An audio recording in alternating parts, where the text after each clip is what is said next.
On average, 80 individual ang nasasawi kada taon dahil sa pagtama ng kidlat. Hindi rin pala totoo, by the way, na yung lightning only strikes once sa isang lugar. Maraming farmers all over the world tinatamaan ng kidlat. Ang isang hypothesis doon ay yung cellphone na dala-dala. Ang eroplano pwedeng tamaan ng kidlat. And maraming eroplano tinatamaan ng kidlat. For example, nasa kalagitnaan ka na ng isang plain area, tapos nafe-feel mo na parang tumitindig yung balahibo mo, then most likely meron ng parating na lightning or magkakaroon na ng lightning occurrence. Meron kasing lightning position safety na tinatawag kapag hindi tayo nakaposisyon ng tama at natamaan tayo ng kidlat, most likely talaga mamamatay tayo at eventually masusunog na. Alamin ang mga safety tip and be a lifesaver. Ang kidlat ay kaakibat na ng ating weather system na kung tawagin ay thunderstorm. Lumilikha ito ng guhit sa ating kalangitan, pero ito ay mapanganib. Base sa isang research, halos 1,600 ang bilang ng mga namamatay matapos tamaan ng kidlat mula taong 2006 hanggang 2021. Mula naman 2006 hanggang 2013 ay nasa 118 ang naitalang namatay kada taon, pero bumaba ito ng 80 mula 2014 hanggang 2021. Karamihan sa mga insidente ay nangyayari sa mga buwan ng Mayo hanggang Hulyo, sa hapon at sa mga probinsya. Karaniwan sa mga tinatamaan ng kidlat ay may mga ginagawa sa labas, gaya ng pagsasaka at pangingisda. Yung kidlat po kasi ay nabubuo galing sa mga thunderstorms o yung pagkidlat pagkulog, no? Ito po ay, ang origin niya ay mga thunderstorm clouds o yung mga matataas at saka maitim na mga clouds. Doon sa bottom po ng cloud na yan, na madalas po nangyayari sa hapon or sa gabi, meron po diyang negative charges. At negative charge attracts positive charge po, no? Madalas yung mga positive charges po ay nakikita doon sa may ground. So once nagkaroon ng contact itong negative charges natin, may surge ng charge papunta doon sa baba, yun na po yung nagpo-produce ng lightning. So actually, mga megavolts po ang lakas ng lightning, no? So delikado po talaga itong mga kidlat nito, lalo na kapag meron tayong contact sa anumang bagay, hindi lang tao, no? For example, sa mga kabahayan, lalo na yung mga yari sa mga nipa, madali siyang masunog. Dahil equivalent ng napakalakas na voltahe ay posible makapag-produce ng mataas din na heat.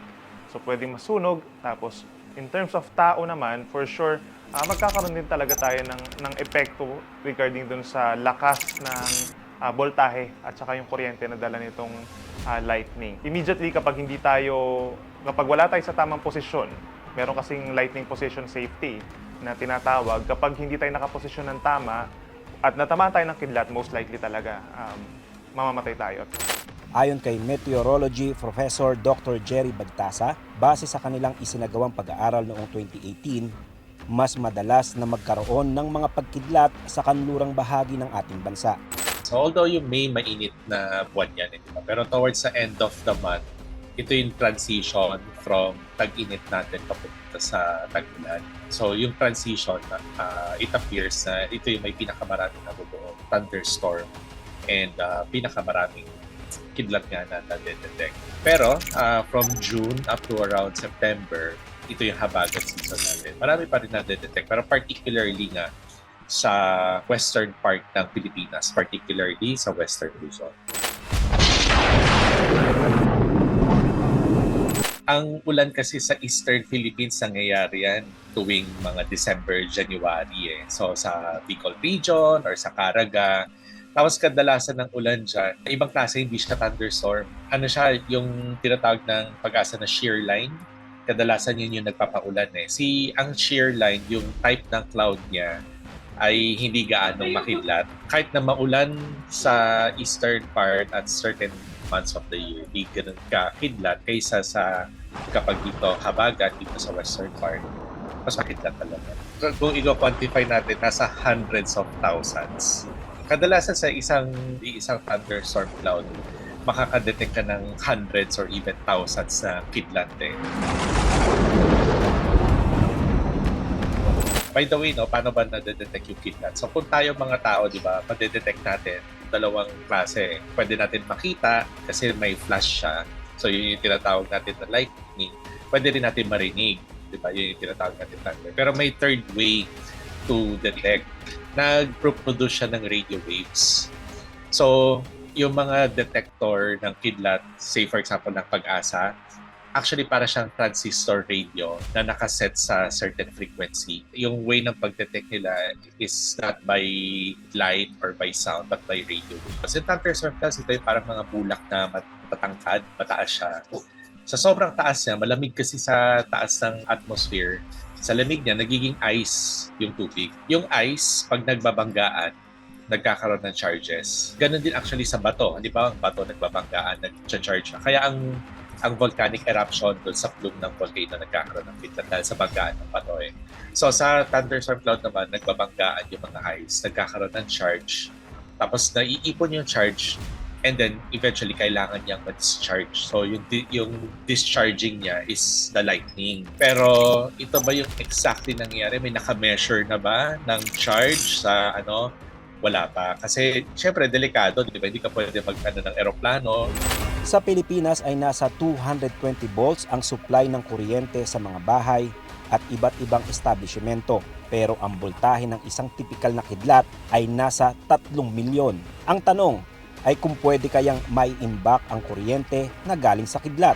So si lightning rod, pwede siyang tamaan ng kidlat several times. So ang tanong is, pwede ba natin i-extract yung energy? In essence, pwede. Pero sa sobrang sandali lang niya, parang hindi ganun kalaki yung energy. Yun yung problema. Sobrang saglit lang niya. So malaki yung voltahe in the tens of thousands. Pero sa sobrang sandali lang, parang hindi natin magamit siya productively. Bukod sa tao o hayop, ay may mga bagay din na maaaring tamaan ng kidlat.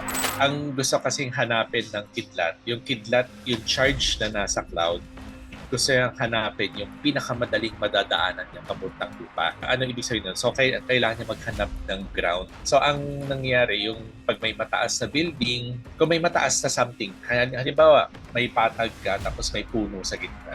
So, yung puno, pinakamataas yun yung closest path niya para mahanap yung lupa. So, tatamaan niya yung puno. Ang ginagawa, yung sa mga building, matataas siya, so malaki yung chance na siya yung tamaan. So, ang gagawin is, gagawa ka ng ground. So, gawa ka ng conductor. So, yung mga lightning rod, ano lang naman yan? Parang gawa lang yan sa bakal, conductor. Tapos, meron siyang wire papunta sa lupa. So, through the building papunta sa lupa. So, siya yung pinakamadaling path tuloy na mahahanap ng kidlat para pumunta ng lupa. So, doon siya tatama. And ang ginagawa ng mga engineers is to isolate itong pagdaan ng kuryente. So, imbis na kakalat siya, di ba, kung sino-sino yung tatamaan, alam natin na yun lang talaga yung tatamaan. Once na tinamaan yun, hindi kakalat yung kuryente para makasakit. So, ang eroplano, pwedeng tamaan ng kidlat. And maraming eroplano tinatamaan ng kidlat. Pero yung isa naman sa eroplano is, kasi siya, para siyang tube, di ba? Yung tube, may tinatawag na parang Faraday cage. So, ang ano naman ito is, once na nakapalibot sa'yo ay conductor, hindi siya masama. Kakalat lang siya all over. So, yung Faraday cage, ginagamit yan sa ewan ko kung may mga napapanood ng spy movies sa pag nagko-computer sila. Nasa loob sila ng cage ng conductor para hindi ma-intercept yung signal or what. So, yung kuryente hindi lalabas, hindi papasok. So, ang aeroplano ganun din. Unless yung engine ng aeroplano yung tamaan tapos masira yung blade, problema yon, di ba? Pero kung tatamaan yung fuselage ng aeroplano, actually wala siyang gano'n. Marami nga ako nakikita sa TikTok or sa YouTube na yung may mga turista na tumataas yung buhok nila umangat. Tapos tuwang-tuwa sila magpa-picture pero actually ibig sabihin nun is naghahanap na ng ground yung ulap. So nagkakaroon na ng charge, lalaki yung charge na yun hanggang sa mag-discharge, tatalon yung kuryente. Tandaan natin yung tubig conductor eh. Kaya kung basa ang lupa, di ba? Ang lupa, kung may tubig yan, pwede rin yan mag-conduct. So kahit na hindi ikaw yung directly tamaan yung few meters away from you. Actually, pwede ka pa rin makuryente ng lupa. Yung may mga ibang lumalabas sa balita, yung maraming farmers all over the world tinatamaan ng kidlat. Ang isang hypothesis yun ay yung cellphone na dala-dala. Yung cellphone is also a path papunta sa ground. So kung may sa farm, 'di ba, patag 'yon, may nakatayong tao, tapos may cellphone na dala. pwedeng hanapin ng kidlat yung cellphone na yun para dumaan through you papunta sa lupa. So, kaya sabi tumataas daw. Pero ewan ko kung talagang proven ito or hindi. But it makes sense.